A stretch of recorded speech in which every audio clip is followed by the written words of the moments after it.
Dear students, in this topic, we are going to understand the velocity of projectile at any instant. So here the story begins. Suppose you have any object whom you have decided to give an angular projection. You have decided to throw it by some angle. Okay, so this is the object which is thrown with the velocity u, and this velocity u is making an angle theta with the horizontal axis. Now you know that velocity, being a vector quantity, can be resolved into two components, right? First component will be along the x-axis, which will be u cos theta, and the second component will be along the y-axis, which will be u sin theta. Now you know the entire procedure. How does this work? First of all, this u sin theta component will take the projectile up in the air to point H.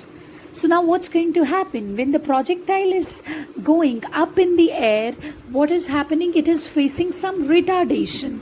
It is facing some retardation, that is minus g. So when that object is facing some retardation, minus g, so what is going to happen? Retardation means your velocity is going to decrease eventually with time.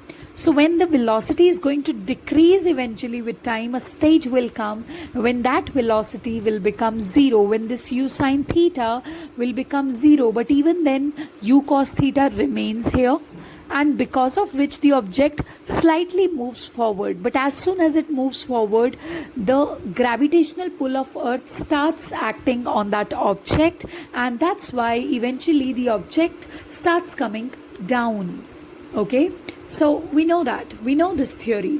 And after that, if I want to calculate the resultant velocity at any point, because since I know that there are two velocities which are acting right now, right here, one of them is u cos theta and the other one is u sin theta. So what if I want to calculate the velocity at a particular instant? Suppose this one. Okay, here horizontal velocity is also acting, vertical velocity is also acting. So if you have this one vector over here, other vector over here, आप parallelogram law apply कर सकते हो. Okay, and when you will apply that, you are going to face that the diagonal of the parallelogram will be the resultant velocity. Yeah, so that's why this is resultant velocity. So this resultant velocity is something that I am, targeting to calculate. But before that, you know that v is equals to u plus at, where v stands for final velocity, u stands for initial velocity, at, a acceleration, t time. Now this same relation can be written for x-axis, and then it can be written for y motion also. So writing this relation for x-axis, so this will become vx plus is equal to ux plus axt. Vx means final velocity in case of x direction, ux means initial velocity in x direction, ax means acceleration in x direction. So vx will remain as it is, ux will become u cos theta because initial velocity in x direction is u cos theta. Ax means acceleration in x direction, which we know that we did not accelerate the object in x direction. It's just the acceleration due to gravity which is acting on the object, and that acceleration is of course in y direction and not in x direction. So ax will become 0. So vx will be equal to u cos theta.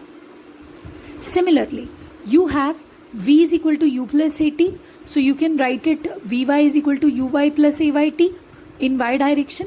So uy क्या होगा? Initial velocity in y direction, which is of course equal to u sin theta.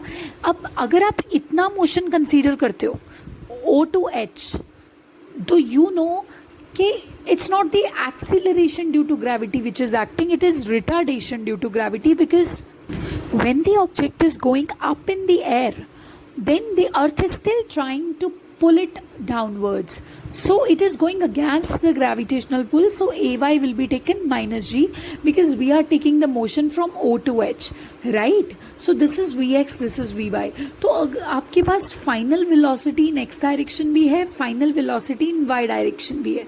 सो इन दोनों का resultant find out करना है, which is v.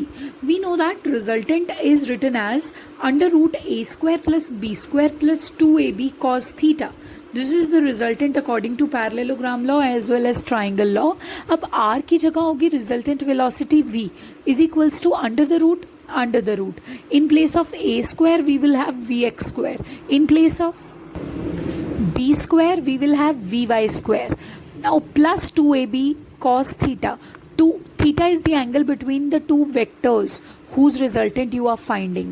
Now Vx and Vy share an angle of 90 degree with each other. So cos 90 degree is 0. So this term no longer remains in this situation. So that's why the formula shortens as V is equals to under root Vx square plus Vy square. We are not taking this term into consideration as it becomes 0 because it is involving cos 90 degrees. Anyway, so Vx has a value u cos theta. That's what I have put over here. Plus and then plus Vy has this value which I have put over here. Solve it and get your answer as the resultant velocity. Next is what angle resultant velocity is making with Vx.